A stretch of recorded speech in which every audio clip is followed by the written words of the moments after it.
Hablar de One Piece es algo extenso. ¿Entienden? Porque tiene como 1000 capítulos y no puedo hablar de One Piece sin repetir este mismo chiste una y otra vez. Sin embargo, hablar de Marineford no es únicamente hablar del fin de la primera mitad de la obra, sino de todo un arco que se lleva construyendo desde hace casi 10 años.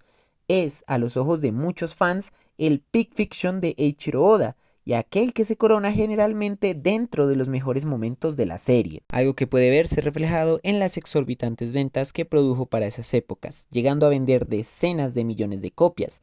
Pero ya hay muchos videos que hablan del impacto sociocultural y económico de esta obra en todo el mundo, y les recomiendo que los vean.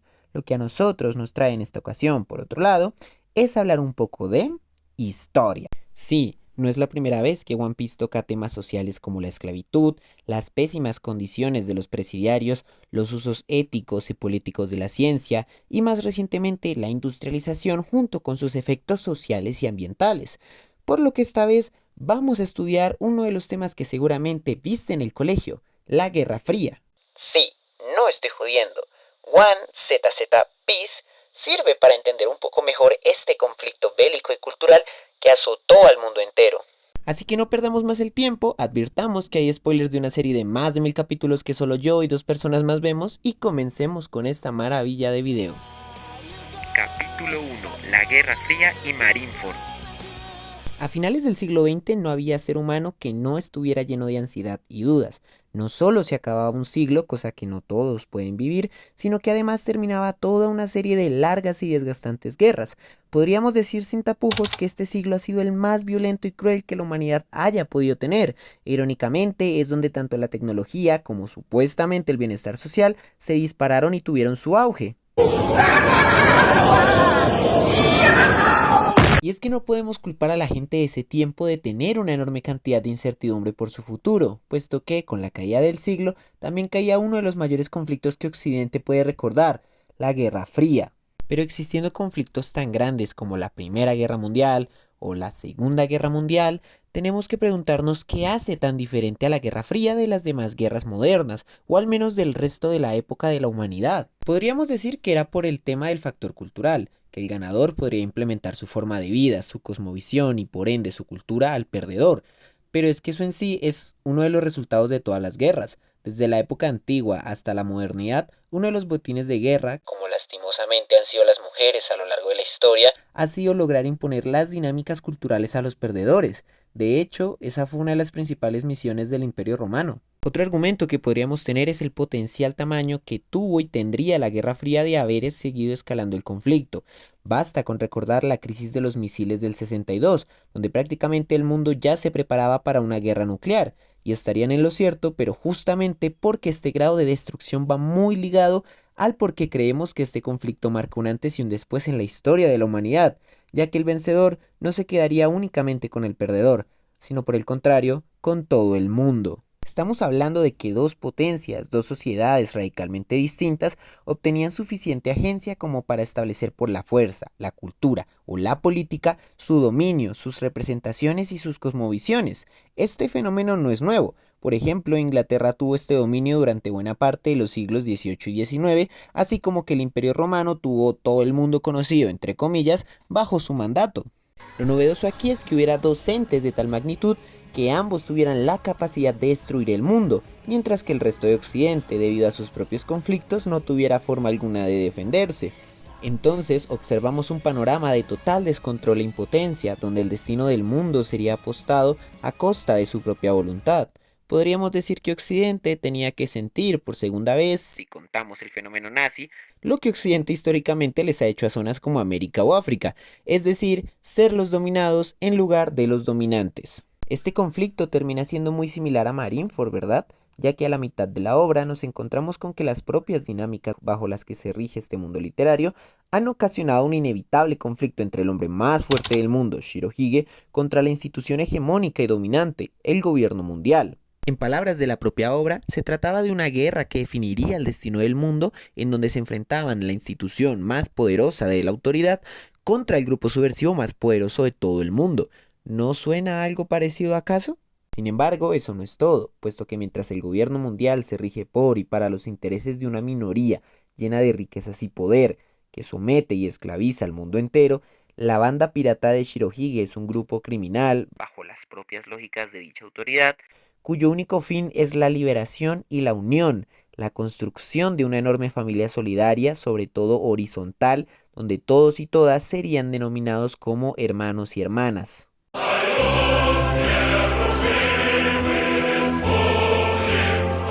Aquí vemos una enorme diferencia, ya que mientras los soldados del gobierno mundial mueren por seguir las órdenes de quienes empezaron todo este desastre y están, a fin de cuentas, a salvo en sus tierras lejanas, llenas de lujos, lo que representa perfectamente al papel que jugaron los gringos no solo durante la Guerra Fría, sino durante otros conflictos de este mismo siglo, e incluso es algo que podemos evidenciar en las estrategias como el Plan Cóndor. Los piratas de Shirohige son camaradas que luchan por su propia convicción.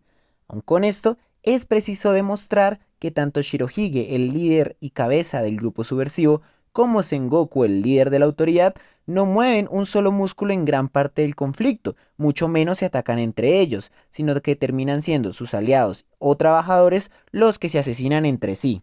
Porque resulta irónico que llamemos Guerra Fría a este conflicto solo porque Estados Unidos y la Unión Soviética nunca tuvieron un contacto caliente entre sí, mientras que gracias a este conflicto surgieron enormes guerras civiles como Corea, Vietnam, incluso Colombia, Cuba, el Caribe, las dictaduras del Cono Sur, los conflictos del Medio Oriente, entre muchos otros. De hecho, uno de los personajes de la guerra, un criminal que tiene el aval del gobierno mundial para delinquir e incluso hacer crímenes de lesa humanidad, siempre y cuando no afecte a los intereses de la institución, algo que podemos comparar con los grupos paramilitares de Colombia, los soldados de Argentina, Chile y Cuba, los talibanes en Medio Oriente y demás grupos clandestinos organizados por el propio Estados Unidos para impedir el avance del comunismo, suelta una frase que resume perfectamente lo que es la Guerra Fría. そんなものはいくらでも塗り替えられてきた。平和を知らねえガキどもと戦争を知らねえガキどもとの価値観は違う。頂点に立つ者が善悪を塗り替える。正義は勝つって？そりゃそうだろう。勝者だけが正義だ。Capítulo 2. La metáfora del cuartel. Ya todos conocemos el desenlace de la Guerra Fría.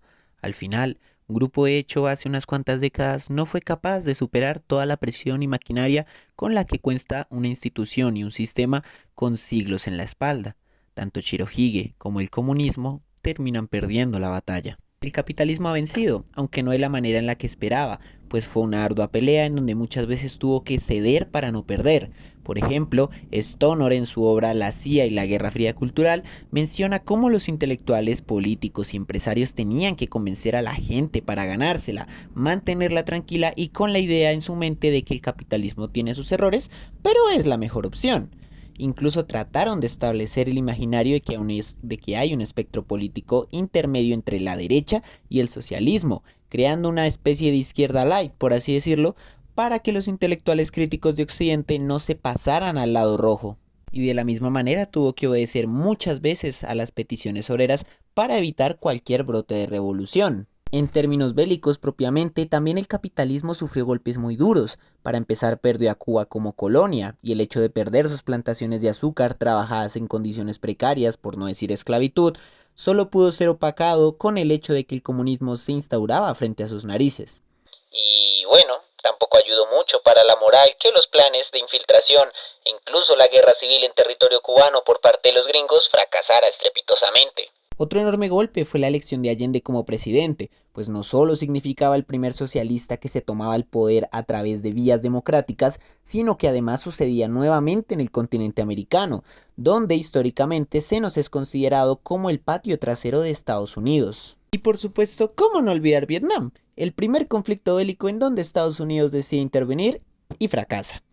Esto supuso un antes y un después por dos razones: la enorme cantidad de presupuesto invertido en esta, junto con una excesiva confianza por parte de las instituciones, al punto de que Nixon se postuló simplemente bajo la premisa de ganar la guerra. El otro motivo es, como no, el hecho de que Vietnam fuese el primer conflicto televisivo, lo cual cambió para siempre la noción que teníamos de la guerra, ya que en novelas históricas como La caída de los gigantes o El invierno del mundo, ambas escritas por Ken Follett y cuyas tramas giran en torno a la Primera y Segunda Guerra Mundial respectivamente, podemos observar que antes el frente de batalla y la sociedad civil estaban totalmente desconectados, y a lo mucho los unía una correspondencia intermitente que era fuertemente revisada por los militares. Ahora la gente era capaz de enterarse de los horrores de la guerra, obtenía la capacidad de informarse y hacerse una opinión propia, lo cual explica todo el auge de los movimientos hippies en pro de la paz y el cese a la guerra. Pero nadie contaba con que Vietnam ganaría la guerra, lo cual supuso un enorme golpe al ego y la moral estadounidense, ya que el país más grande y poderoso del mundo perdía contra la mitad de un pequeño país campesino, incluso tras las horribles acciones y crímenes de lesa humanidad que Estados Unidos hizo para equilibrar la balanza en nombre de la supuesta libertad. Esta mezcla entre decepción y horror, lleno de crítica, pesimismo e incertidumbre a las poblaciones de Estados Unidos, al punto de ponerles a reflexionar sobre el papel que estaban desempeñando y las acciones que provocaban en el resto del mundo. Dicho espíritu queda muy bien retratado en el clásico de la literatura Watchmen, escrito por Alan Moore, en donde en un mundo en el que existen los superhéroes, estos son usados como arma de destrucción masiva por el gobierno de Estados Unidos para cumplir con sus intereses. De hecho, Vietnam es un trauma tan grande para la sociedad estadounidense que Moore en el cómic nos muestra cómo es que necesitan de la ayuda de un superhéroe con el poder de un dios para poder destruir por completo a los vietnamitas, sin perder el miedo en ningún momento de mostrar cómo los superhéroes de la patria en otros lados o en su misma nación cometen crímenes atroces con el permiso o incluso en pro del gobierno. Todo esto quiere decir que aunque el capitalismo fue el vencedor, no es que haya salido muy impune, pues de hecho todos los grandes conflictos del siglo XX corresponden a las consecuencias de las lógicas capitalistas imperialistas y colonialistas, es decir, buena parte de los traumas sociales asociaron directamente como culpable al capitalismo y a la institución que lo maneja, el Estado. Una referencia a lo expresado anteriormente también la encontramos en Marineford, pues debido a la intensidad y crueldad de la guerra, todo el campo de batalla fue destruido. Curiosamente, nos encontrábamos en el cuartel general del gobierno mundial, y tras la guerra, todo el daño que sufrió el cuartel fue tanto que fue imposible rehacerlo, por lo que las clases dominantes decidieron que lo mejor era construir otro cuartel, es decir, hacer otra estructura, un nuevo tipo de gobierno, curiosamente ahora bajo las órdenes de un extremista autoritario cuyos planteamientos son muy similares al de los nazis, en cuanto a limpieza social y genocidio, todo con aras de la justicia. Algo que, como veremos, corresponde al auge neofascista de principios de los 2000 que sacudió a distintas partes del mundo. Por ende, tenemos que entender que, tras la Guerra Fría, el mundo se disponía a readaptarse, tanto en lo económico como en lo social, político y cultural. Las clases altas capitalistas, que habían dado muchas licencias y habían optado por una que otra misericordia para ganar en esta competencia, ahora podían darse el lujo de volver a reprimir y presionar. De ahí el por qué con un nuevo edificio viene también un radical extremista que confía plenamente en el sistema, mientras que castiga severamente a todo lo que se oponga. Cabe aclarar que esta es una visión muy occidentalista, ya que, por ejemplo, para el caso de Latinoamérica, hablar de estado de bienestar es muy difícil según el país en el que estemos ubicados, así como que la represión en América Latina puede empezar algunos desde los 60, algunos desde los 20 o incluso desde mucho más atrás. Capítulo 3. La muerte de Shirohige y el final de la historia.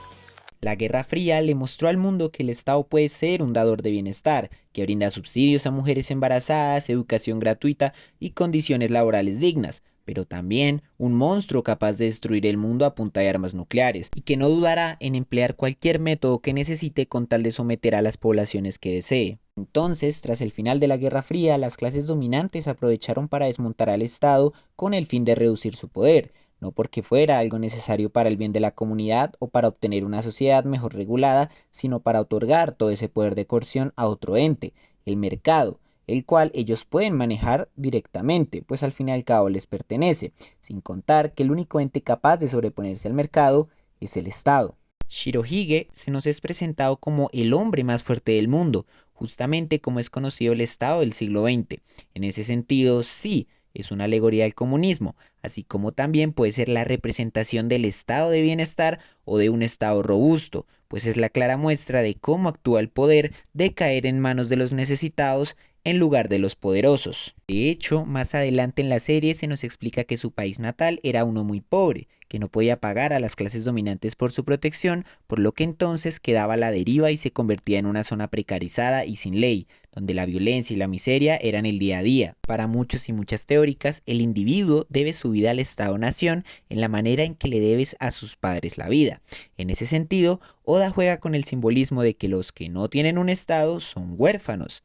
Shirohige es entonces un actor social y político, un ente regulador que brindaba bienestar a aquellos que no podían sobrevivir a las lógicas del gran capital. De ahí que le dijeran padre, pues era el encargado de los sin patria, y por eso su idea de una familia que traspasara las fronteras de género, la raza, la sangre, la clase o la distancia.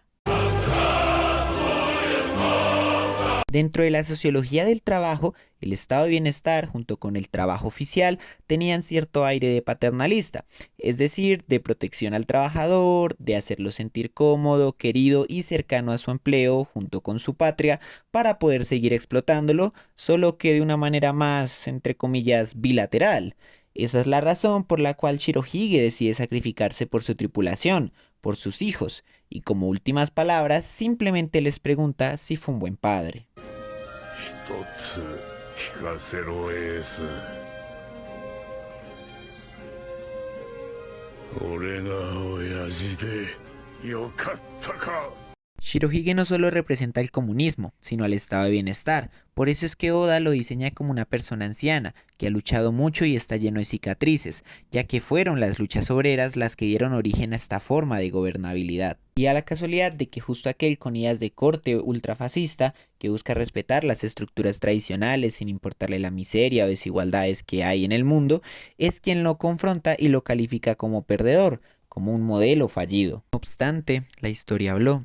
Shirohige, al igual que el comunismo, que el estado de bienestar, que se piensa en la estabilidad antes que la ganancia, mueren tras esta guerra, dando paso a todo un proceso de desregularización de la economía y de la vida misma, que va acompañado con fuertes toques de precarización, puesto que, al caer estas figuras, caen modos de vida y de comprensión, impactando directamente en los ciudadanos de a pie que se regían bajo estos modelos. Pero, pese a que el capitalismo se proclama como victorioso, a la par que, entre comillas, evidencia que los estados que piensan en sus trabajadores y regulan las relaciones laborales terminan generando pobreza y estancamiento, la verdad es que, desde el final de la Guerra Fría hasta la actualidad, las desigualdades son cada vez más grandes, a la par que los mecanismos de presión son cada vez más inútiles. No es que en el final de la historia ya no haya enemigos, es que la burguesía nos ató de manos y piernas, imposibilitando que hagamos algo para librarnos de las cadenas que siempre estuvieron presentes.